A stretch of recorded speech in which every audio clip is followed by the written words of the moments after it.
Hey y'all, welcome back to The Table. It's me, Majora, and I'm inviting you to another installment in, wait for it,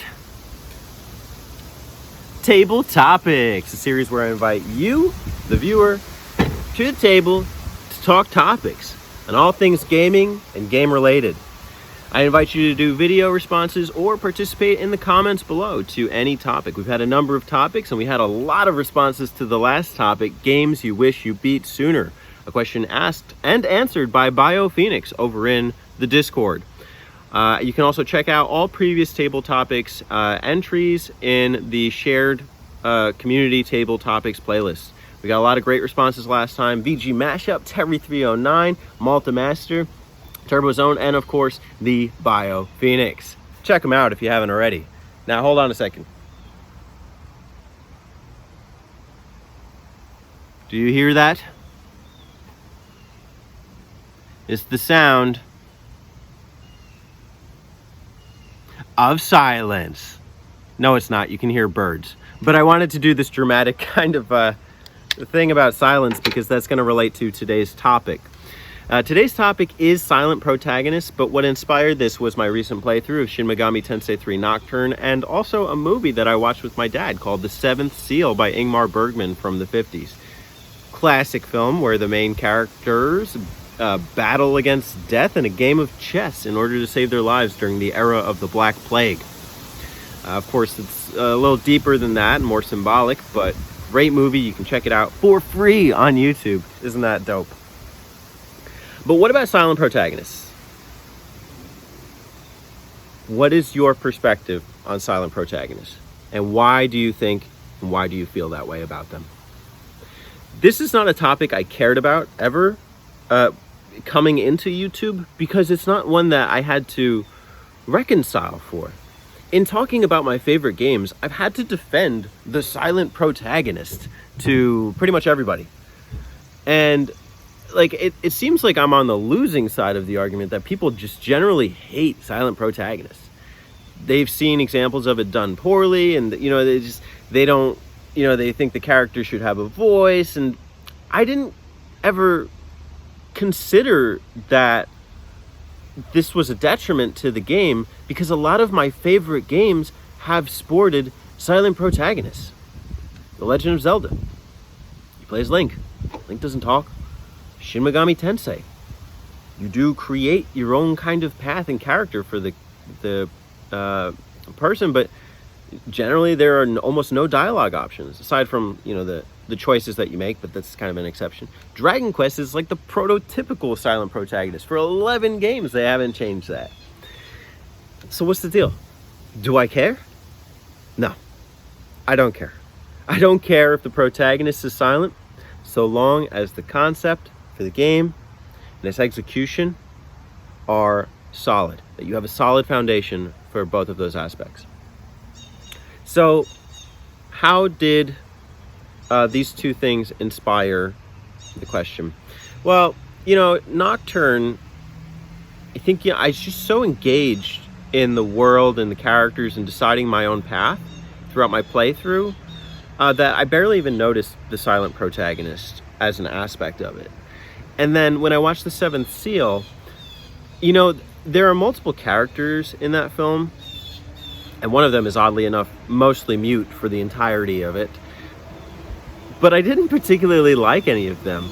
And I had to ask myself, does this take away from my appreciation for the film and or the auteur, the creator? Do I associate the same feelings with the character as I do with the work and the creator? And the answer is initially perhaps yes, but after the fact, no. If you got a solid film, regardless if the characters are likable or not likable, it's a solid film. End of story. You could say the same thing about silent protagonists. If you don't like the silent protagonist, that doesn't mean it's a bad game. I loved every time I've replayed Ocarina of Time.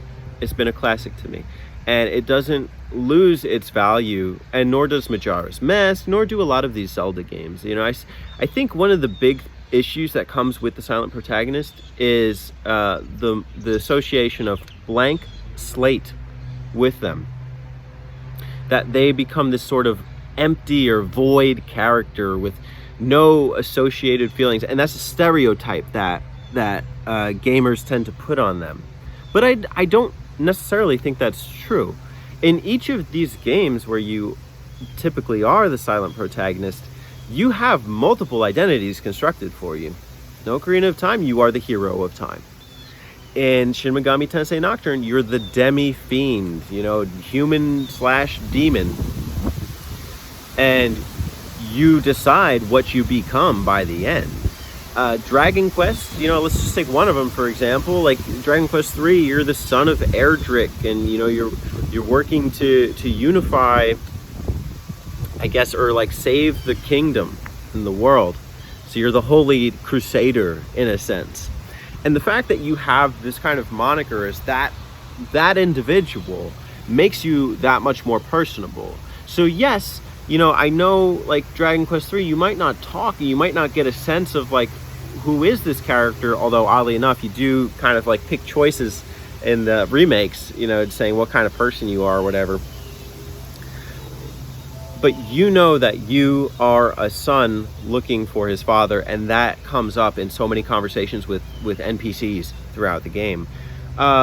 Shin Megami Tensei Nocturne, you have 6 freaking endings in the Western release anyway, not the initial release. There's 5, but there's so much to work with and so many identities to construct that becomes part of the engagement process. Is what character are you building? Are you creating?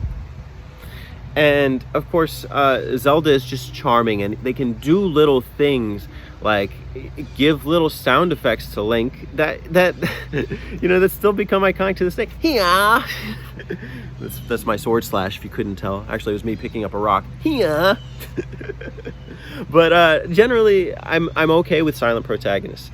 Now, this does cause a conflict in my perspective on narrative versus gameplay. I will frequently say that I prefer narrative over gameplay. So how does that work if your protagonist is silent? Like I said, the game is still a solid game and can still have a solid narrative even if the main character is silent. I know you typically won't see this in like a movie unless the character is considered like mute, or as like maybe as some sort of like disability in a sense. And so it ends up becoming a negative stereotype in most films. But in the game, it's used to a different extent that, they are heroes in a sense. So immediately, like, I'm associating a more positive kind of impression with them. And so the other thing too is, like, there are many things that constitute storytelling. Link saving the Gorons from persecution by the dragons in an effort to get the Triforce to stop Ganondorf is storytelling. The demi-fiend deciding between a fate of destruction or order or chaos or any of these for the future of the world in Tokyo is storytelling. The character in Dragon Quest IV uniting parties and basically being the foretold prophet, and working to stop the demon lord from taking over is storytelling. And I think, and I would challenge others to think this way too, that just because the protagonist is silent doesn't mean the game lacks storytelling. And I'm not saying you can't have good storytelling with a game like Final Fantasies, like 7 or something, where like Cloud is a speaker and he talks, or like I guess Halo is you get the classic Master Chief voice, but the thing is, you can do it either way. And I'm content with silent protagonists. I mean, I've seen examples of it done poorly, but as long as the foundation is strong and the concept is strong and I feel a sense of purpose in playing the game, then I'm all for it. Let me know what you think. What are your perspectives on silent protagonists? Entries are welcome either as video responses or in the comments below. Thanks for watching. I'll see you next time here at the table.